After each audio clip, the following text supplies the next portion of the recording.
I wanted to go talking about his belly being bigger than his chest. But I refrained from that. I think it's called furniture disease. Is that right? Where your chest falls in your drawers.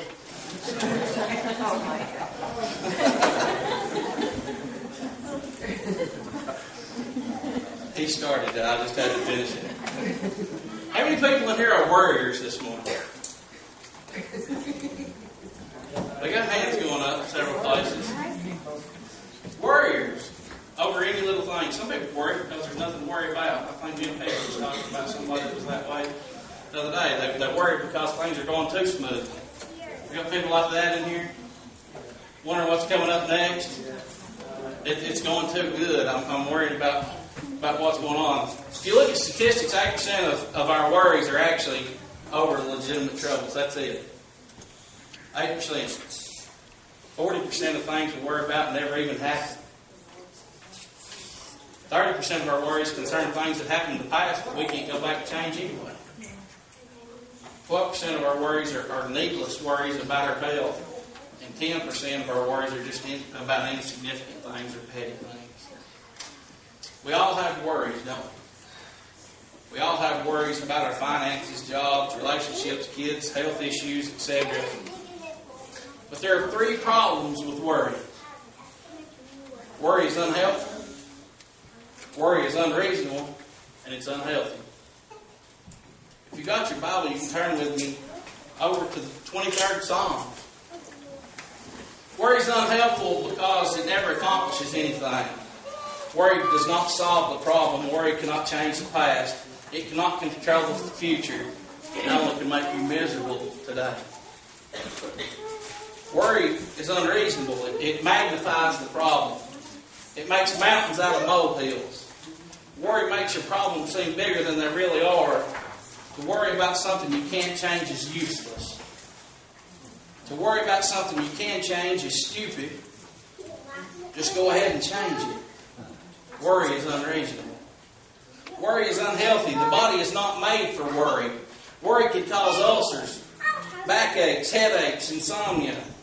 It's unnatural. Plants and animals don't worry. The only thing in creation that worries is people. The Old English word for worry means to strangle or to choke. Worry is not natural, it's unhealthy. You know what the antidote for worrying is? God. The antidote for worrying is God.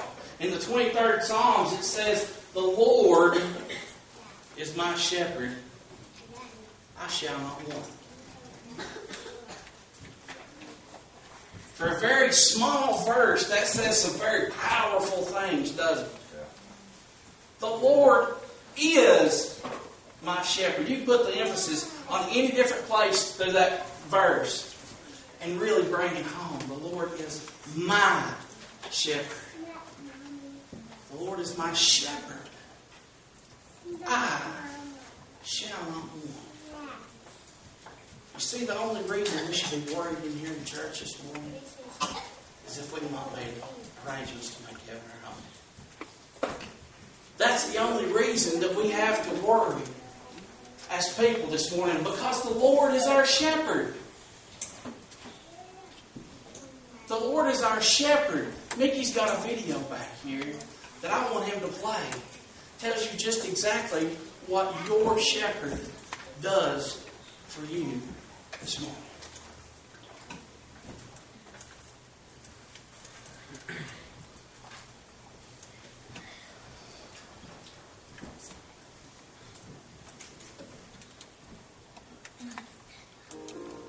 I spend all my days here in the fields with my sheep near me. Some say it's a lonely life, but I'm used to it. I like it. I guide my sheep in many ways. They always need to rest on their journey, but sometimes they will not. They won't rest when they're hungry, so I always provide for them. They won't rest when they're afraid, so I protect them. And they won't rest when they're fighting or witnessing fighting among others of the flock. So I use my staff to direct them away from strife. When they know all is well, they will lie down in the pastures I lead them to, and take the deep rest they require to restore their strength. I am a good shepherd. I always find them at least some sweet grass, whatever season we are in. When they're afraid, my sheep look to me. They know that I will never leave them. I protect them with this rod I made from a strong oak sapling I dug up long ago. It's been with me as long as I've been a shepherd. I embedded it with metal spikes to make it fierce so it would even be stronger against all the dangers that threaten my sheep. I've led them through tall grass, using the rod to sweep a clear path and frighten away any enemies. I am armed against all the enemies of my flock. Snakes, wolves, coyotes, even a mountain lion that roams, looking for my sheep, wanting to tear them limb from limb and devour them. My sheep know the sight of this cudgel, and they trust it. I also carry a staff. With it, I climb ahead and make sure the crevices and caves on our path are clear of rocks and other potentially harmful things. I also use it to reach the sheep farthest from me. I want them to feel my touch so that they know I'm near and be comforted by my presence. They need my staff to lead them, and I think they know that, even when I'm using it to rap on their legs to direct them back into the flock. I often use the staff with the lambs to keep them with their ewes. They tend to stray before they know better, and more than once I've used the staff to save a sheep that was falling off a narrow path. I had to hook it deeply into the fallen sheep's wool. Oh, I'm sure it's painful, but I do it to save their lives when I have to. I seek out the best paths as we journey, but still, there are dark places we have to cross. I know some would say that sheep are foolish animals to be afraid when no danger can be seen, only shadows. But I've been with them so long, I feel what they feel. And I know their fears to be real. I've walked every step of this path myself. So I gather them close around me and we cross through the dark places together. I know each of my sheep, even when they're running from me. It may sound odd to one who's not familiar with this life, but I love my sheep. I would search to the edge of the desert to find one lost. I am a shepherd. I have always been a shepherd.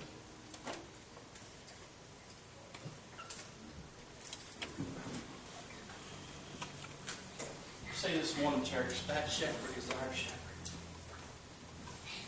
That shepherd is God for us. We are the sheep that He's guiding down that path.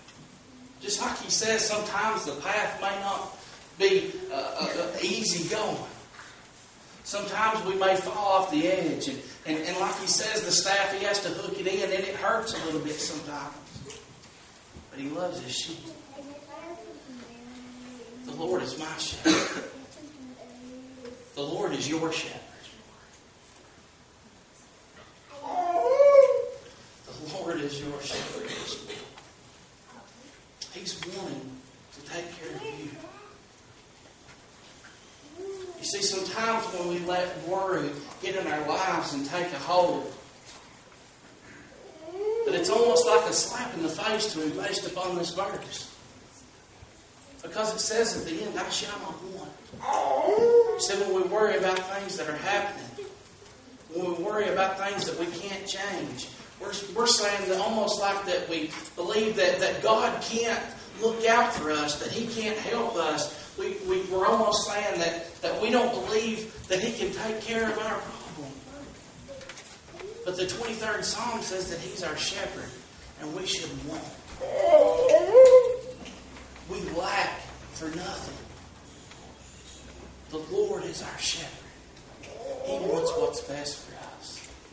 He's cleared a path out for us on that long and windy and sometimes treacherous path that we're on. He's went ahead and cleared it out for us. This morning, if you have worry in your life, the only worry that you should have is, have you asked Jesus to come into your life and live? That is the only reason for worry this morning. That is the only reason to worry. Because if you haven't asked Him to come in and abide in you, if you haven't asked Him into your life, then He's not your shepherd. He's not your shepherd. If you've not asked Him to come into your life, and you're not saved this morning, He's not your shepherd.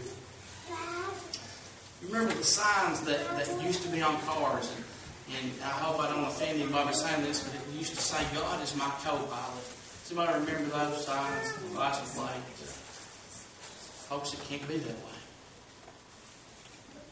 Either you're in control, or He's in control. You both can't have hold of the wheel. Is He your shepherd this morning? Is He your shepherd? Because if there's worrying that's eating at you in your life this morning, it's there because of no reason, because you've not given it to Him. That's the only reason it's there.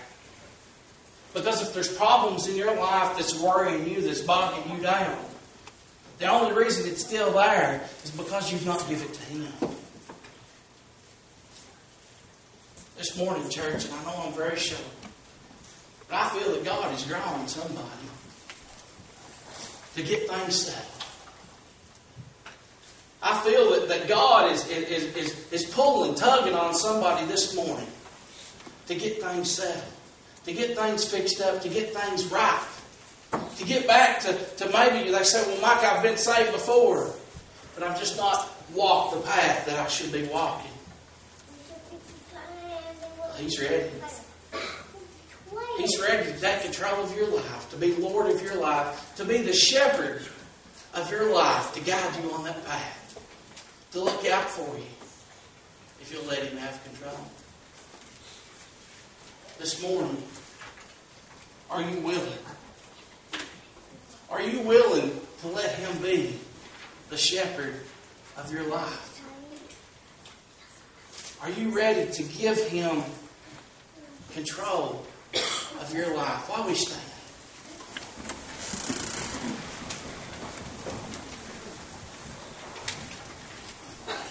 I want everyone to bow their heads.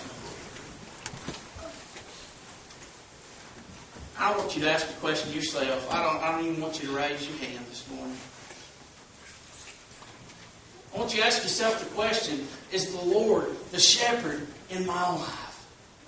Do I have unwanted worries in my life that I've just not turned over to Him because He's looking out for whatever it is that I need?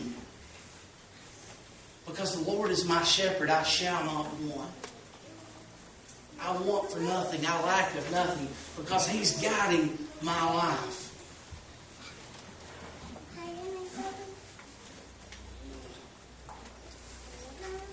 If that's not the case, if you can't say that He is the shepherd of my life, I beg of you this morning,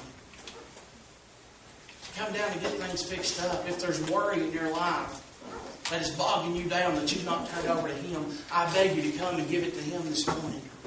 Get that weight off your shoulders.